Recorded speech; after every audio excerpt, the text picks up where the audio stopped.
Go. All you hoes still getting no love. All you can get is a fuck you. Get mad if you want to. Kiss my black ass. All you hoes still getting no love. All you can get is a fuck you. Get mad if you want to. Kiss my black ass. What's up, you guys? This is your girl, Civil Disobedience, bringing you the latest in a basic, it's like a random whine, but it's not because I'm not really whining. I'm kind of just opinionating, if that's a word, about the situation where Mrs. Camille Cosby gave an interview to, I believe, ABC News in regards to her husband's current appeal. He was approved to be able to appeal based on some flaws in the previous case that held a conviction against him and the Constant lady, okay? So he was found guilty, not of rape, so we can get that out of our context. He's guilty of sexual assault, where the Pennsylvania House of Representatives passed a bill on to the Senate to say, hey, you know, if a man gets a woman inebriated and she regrets it the next day, you're guilty of sexual assault, right? So Mrs. Cosby basically gave some insight into how she was feeling about the situation. She was giving us insight into how Dr. Cosby is doing in prison. And basically, she made some strong comments about the Me Too movement that validates what I've been saying. And I have received some strong criticism for it. Now, this is my disclaimer statement.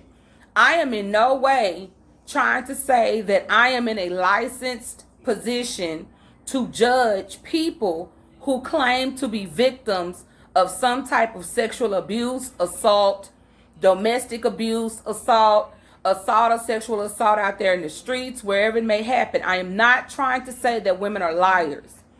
What I am trying to say is the stories that we are hearing from them are sexual encounters where they were left not satisfied. Okay? So I'm not saying that Dr. Cosby wasn't an asshole to them. I'm not saying that, you know, R. Kelly was not nice to the women that he was with. But what I am saying is what we've heard on these documentaries that have been on Lifetime and what we have heard from the women about Dr. Cosby, it has not been rape.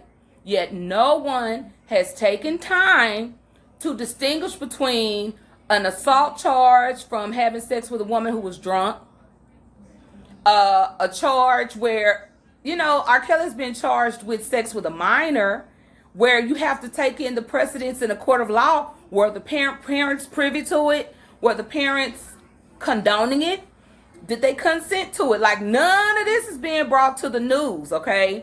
And I feel like the only reason why these court cases are being kept so quiet is so that they can paint a picture in the media of the men like they did in the 50s and 60s. And if you haven't seen the interview, I don't want to upload any because I keep getting flagged. And I'm going to just be honest, sis can't afford no flags, y'all. I ain't even getting monetized yet. So, you know, I can't do it. At the same time, ABC News is the company that conducted the interview, and you can always just Google, you know, Mrs. Camille Cosby's interview on the update about her husband or whatever like that. So with me giving you that reference in regards to what we're speaking on, it's basically me saying, you know, it's the same thing that happened to Emmett Till, who was being accused of whistling at a white woman and then was murdered. The Central Park Five are some men that we now call the exonerated five, but it's not before. Let's be honest, black community. We allowed them to serve years in prison, and I guarantee you it was some white freedom fighters who came from somewhere, joined forces with black people, and helped to set those men free. So with that being established, I believe that a lot of it is to paint this old fable of men being overly sexual when it comes to the regards of white women. I do not feel like it's a coincidence that, they were able to get this conviction on Cosby because of Constand. And I do not think it is a coincidence that the Bloom lady picked up this thing with R. Kelly. They needed a white woman for it. Let's just be honest about it. It was so many black women. The only way they were going to get anyone to listen to all of that was if a white woman took it on. And they helped to paint a picture, because this is the problem I'm having. Number one, I don't want nobody saying, well, Dr. Cosby slept with 90 women on his wife. That's Mrs. Camille Cosby's business. I'm going to get personal with your auntie. That's Camille's business, okay? If Camille took her husband back, just like them women were able to be sexual with whomever they wanted to, she has the right to take her husband back. Where I crossed the line, or where I feel the line was crossed, rather, is when you start blaming men for you putting yourself in a position where you are taking what you feel is taken advantage of, and what he feels was just a sexual encounter. And yes, if you don't say the words no, ladies, if you don't say the words stop, if you don't say the words don't, it's not rape. Dr. Cosby was not convicted of rape. Okay, he was convicted of sexual assault. Okay, R. Kelly is not in prison for rape. He's in prison for allegedly having sex with minors. And I believe he did it. But I do believe that parents consented. Now, where I'm having the issue with the entire situation, I know y'all can see my coloring going in and out. Thank God for YouTube. Y'all help us tweak things so well. I'm going to just be honest with you all. I feel we as a race, the whole Me Too movement, whenever we talk about addressing issues affecting the black community that's coming from the black community, we're never ready to address them. We're never ready to address them. We're always willing, if a white man kills someone, if a white woman walks up and screams something in somebody's face, everybody's ready to rally around. However, I've seen people, not only men like Dr. Cosby and R. Kelly, but I will use myself as an example. I was an educator in my parish for about 5.5 years. I started to try to get a nonprofit funded. And then people started calling me crazy. They started saying that I was on drugs, that I was crazy, and that, I was abusive to the children in my classroom. I was cussing out kids. Now, keep in mind, if all of these things were true, why in God's name were you consistently able to ask me to come back? We know how parents are about their children. Where were all the concerned parents? There were none. The accusations were they were not absolute in any type of way, okay? So they basically used gossip and rumors to kick me off of my job. Now peep this. They kept calling me back because they couldn't find a certified teacher. And yes, I am certified. I have a master's in English literature and 30 plus hours towards education. But you can't pay me to go back to the classroom because black people are ungrateful. And I'm sorry, you guys. Somebody needs to say it. After hearing all these stories from all these women on Lifetime, from Bill Cosby, these men have been having sexual encounters with these women. Nobody has even broached the subject of the documentary on Netflix about Jeffrey Epstein, which gave more of a morbid picture than what we got from the ladies with R. Kelly. And I'll give you some examples. And you all go check that out too, that Jeffrey Epstein documentary on Netflix, where the women on R. Kelly's documentary, Surviving R. Kelly, they were basically like, they couldn't leave the room without knocking. They had to knock before entering a room. They had to ask to get something to eat. Well, Jeffrey Epstein was basically fooling these girls into believing that they were going to be his personal massage therapist. When they got in the room with him, he basically raped them. Okay? The women who were able to be like, no, I don't want to do this. I'm not going to do this, and push them off, he paid them.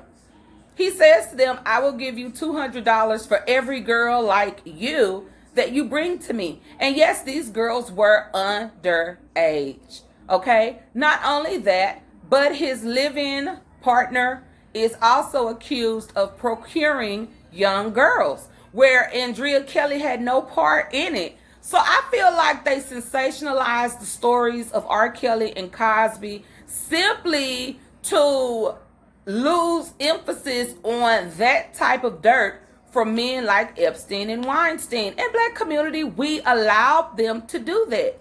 Black community, we allowed them to get rid of teachers like me who would put just as much effort into my classroom as I'm trying to learn to do here on YouTube with my technical writing service. Y'all pray for me because Saturday I go to take my life insurance exam to get authorized to sell life insurance. I'm getting ready to be a notary because I refuse to go back to the classroom. So a lot of the problems that we have in the Black community, I believe, and I want you guys to, leave your thoughts and opinions below. I believe it stems from a lack of ability in the Black community to have our lives matter to us. We would rather white people have our backs than our own.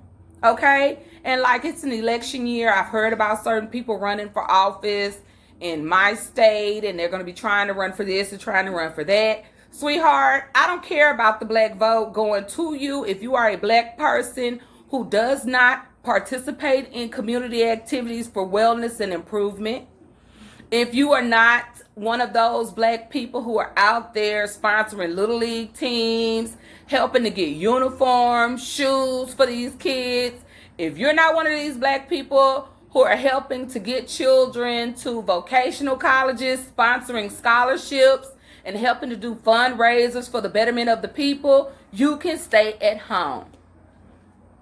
Period. We don't need you, boo. You know help to us. If you were fraudulent, now I want to share this.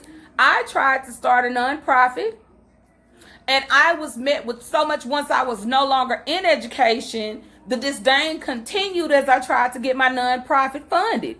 If you were one of those people who were in office and talking all that trash about Black folks who was actually in the game, you see I'm getting that ghetto hand, baby, you ain't going nowhere but the store and back home. You ain't gonna be holding no office. Okay, you must mean the doctor's office. You must mean the dentist office. You must mean the office where they do something somewhere else. You can't mean political office, okay? And I don't care how anybody feels about that. I would much rather my own people have my back. I don't need a white person to have my back. It's icing on an already sweet cake if I have my own people having my back. So I don't blame Camille for being there for Bill. Be there for Bill. She knew all his business before y'all did. And she know her husband is not no rapist. She probably can give, and see, this is how messy I am. I wouldn't even have to be with him. If they tried my husband like that, ex or otherwise, and I know you called my phone bothering me about my husband, baby, I would come back on you hard. I'd put that money in Swiss accounts. I tell them girls go on somewhere and mind your business, and I would go Winnie Mandela on them hoes. So, leave your thoughts and opinions below. This is Civil Disobedience. I want y'all to see my outfit. Y'all see that? I got to get a better camera.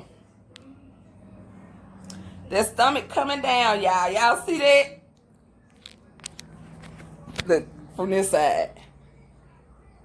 And it ain't it's just Spanx. None of that accentuate stuff, so I'm coming all natural with it, baby. So this is your girl, Civil Disobedience, bringing you the latest in my opinion. Leave your thoughts and opinions below. Make sure you subscribe to my channel, Sherlock Homegirl. Give me that thumbs up. Peace.